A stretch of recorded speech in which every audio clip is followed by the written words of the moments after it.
percepções, sensações e sofrimentos dos espíritos. Uma vez no mundo dos espíritos, a alma conserva ainda as percepções que tinha quando da sua vida física? Sim, e outras que ela não possuía, porque seu corpo era como um véu que as obscureciam. A inteligência é um atributo do espírito, mas que se manifesta mais livremente quando não há obstáculos. As percepções e os conhecimentos dos espíritos são indefinidos? Em uma palavra, sabem eles todas as coisas? Quanto mais se aproximam da perfeição, mais sabem. Se são superiores, sabem muito. Os espíritos inferiores são mais ou menos ignorantes sobre todas as coisas. Os espíritos conhecem o princípio das coisas? Conhecem segundo a sua elevação e a sua pureza. Os espíritos inferiores, a esse respeito, não sabem mais que os homens. Os espíritos compreendem o tempo como nós? Não, e é por isto que não nos compreendeis sempre, quando se trata de fixar datas ou épocas. Os espíritos vivem fora do tempo, tal como o compreendemos. O tempo para eles se anula, por assim dizer, e os séculos, tão longos para nós, não são aos seus olhos senão instantes que se esvanecem na eternidade. Da mesma forma que as desigualdades do solo se apagam e desaparecem para aqueles que se elevam no espaço. Os espíritos têm do presente uma ideia mais precisa e mais justa que nós? Do mesmo modo que aquele que vê claramente as coisas tem uma ideia mais justa do que o cego. Os espíritos veem o que não vedes. Eles julgam, pois, de outro modo que vós. Mas, ainda uma vez, isto depende da sua elevação. Como é que os espíritos têm conhecimento do passado? Esse conhecimento lhes é limitado? O passado, quando nos ocupamos dele, é presente. Precisamente como te recordas de uma coisa que te impressionou durante o teu exílio. Entretanto, como não temos mais o véu material que obscurece a tua inteligência, lembramo-nos de coisas que se apagam para a tua memória, mas os espíritos não conhecem tudo, a começar pela sua própria criação. Os espíritos conhecem o futuro? Isto depende ainda de sua perfeição. Frequentemente eles apenas o entreveem, mas nem sempre têm a permissão de o revelar. Quando o veem, parece-lhes presente. O espírito vê o futuro mais claramente, à medida que se aproxima de Deus. Depois da morte, a alma vê e abrange, de um golpe de vista, suas migrações passadas, mas não pode ver o que Deus lhe reserva. Para isso, é necessário que esteja integrada nele, depois de muitas existências. Os espíritos que alcançaram a perfeição absoluta têm o conhecimento completo do futuro? Completo não é a palavra, porque só Deus é soberano Senhor e ninguém o pode igualar. Os espíritos veem a Deus? Só os espíritos superiores o veem e o compreendem. Os espíritos inferiores o sentem e o adivinham. Quando um espírito inferior diz que Deus lhe proíbe ou lhe permite uma coisa, como sabe que a ordem vem de Deus? Ele não vê a Deus, mas sente a sua soberania. E, quando uma coisa não deve ser feita ou uma palavra não deve ser dita, ele pressente, como por uma intuição, uma advertência invisível que o proíbe de fazê-lo. Vós mesmos não tendes pressentimentos que são como uma advertência secreta de fazer ou não alguma coisa? Ocorre o mesmo para nós, somente que num grau superior, porque, como compreendes, sendo a essência dos espíritos mais sutil que a tua, eles podem melhor receber as advertências divinas. A ordem é transmitida diretamente por Deus ou por intermédio de outros espíritos? Ela não vem diretamente de Deus. Para comunicar-se com Ele é preciso ser digno. Deus lhes transmite suas ordens pelos espíritos mais elevados em perfeição e em instrução. A visão dos espíritos é circunscrita como nos seres corpóreos? Não, ela reside neles. Os espíritos têm necessidade da luz para ver? Veem por si mesmos. Não têm necessidade da luz exterior.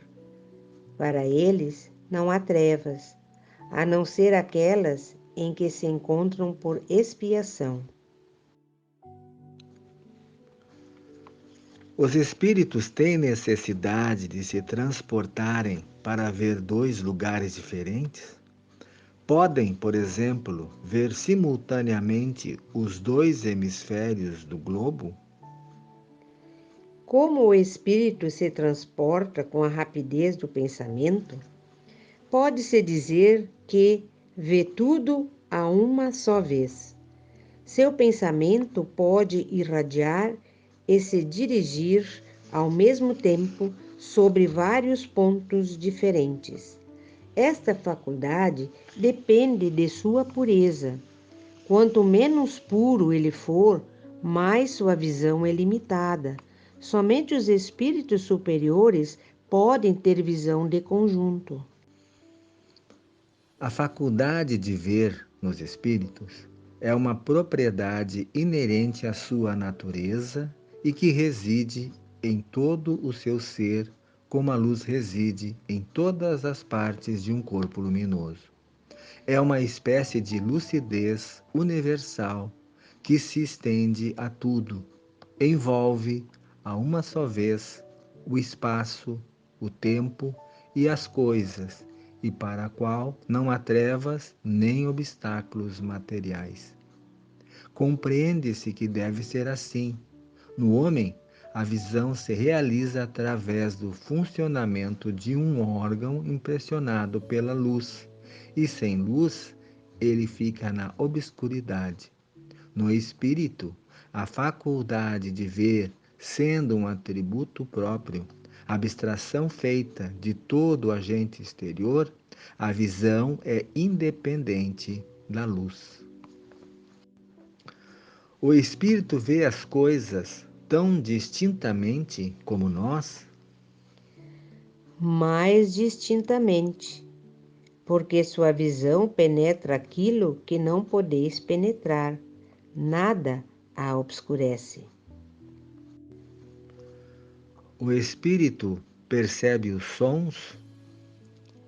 Sim, e percebe até mesmo o que os vossos sentidos obtusos não podem perceber. A faculdade de ouvir como a de ver está em todo o seu ser? Todas as percepções são atributos do espírito e fazem parte do seu ser. Quando está revestido de um corpo material, elas não lhe chegam senão por um canal de órgãos, mas no estado de liberdade não estão mais localizadas. Sendo as percepções atributos do próprio espírito, é possível que ele deixe de usá-las?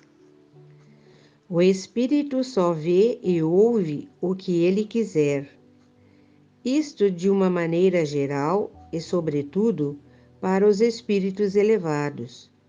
Os imperfeitos ouvem e veem frequentemente, queiram ou não, aquilo que pode ser útil ao seu adiantamento.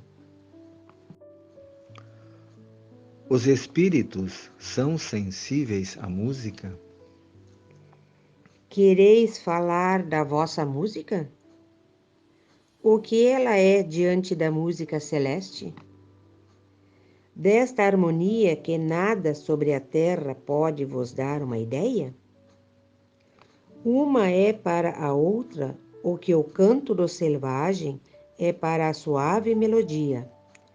Entretanto, os espíritos vulgares podem experimentar um certo prazer em ouvir a vossa música, porque não são ainda capazes de compreender outra mais sublime.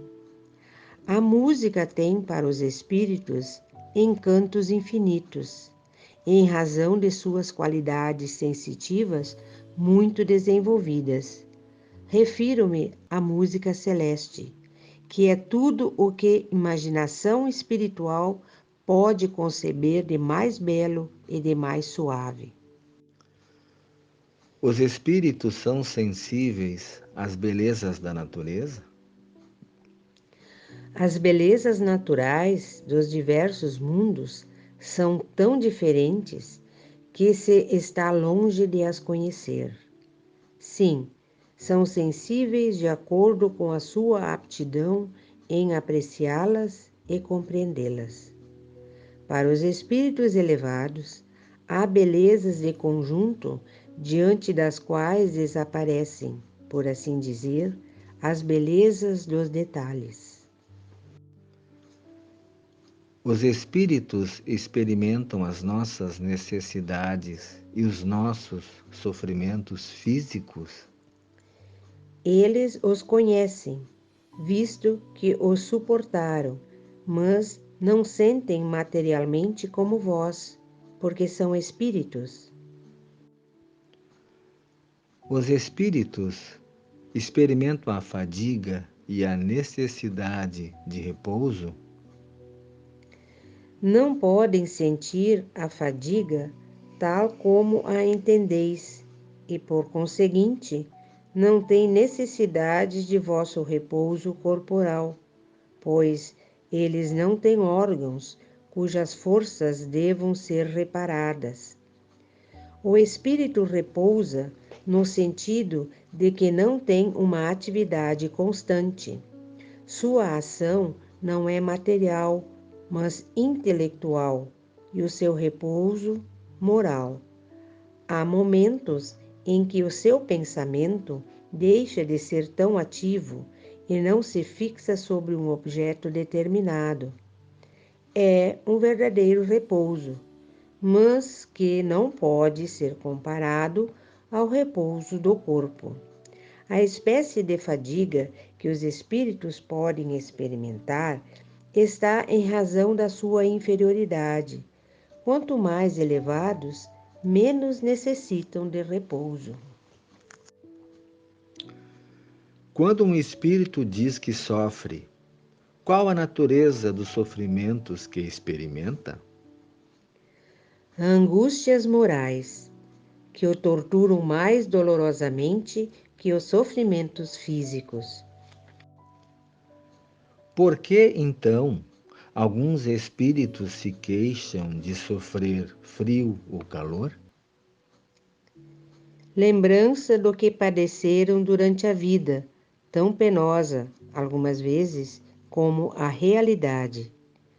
Frequentemente é uma comparação que fazem para exprimirem melhor a sua situação. Quando se lembram do corpo, experimentam uma espécie de impressão, como quando se tira um capote e se crê ainda vesti-lo algum tempo depois.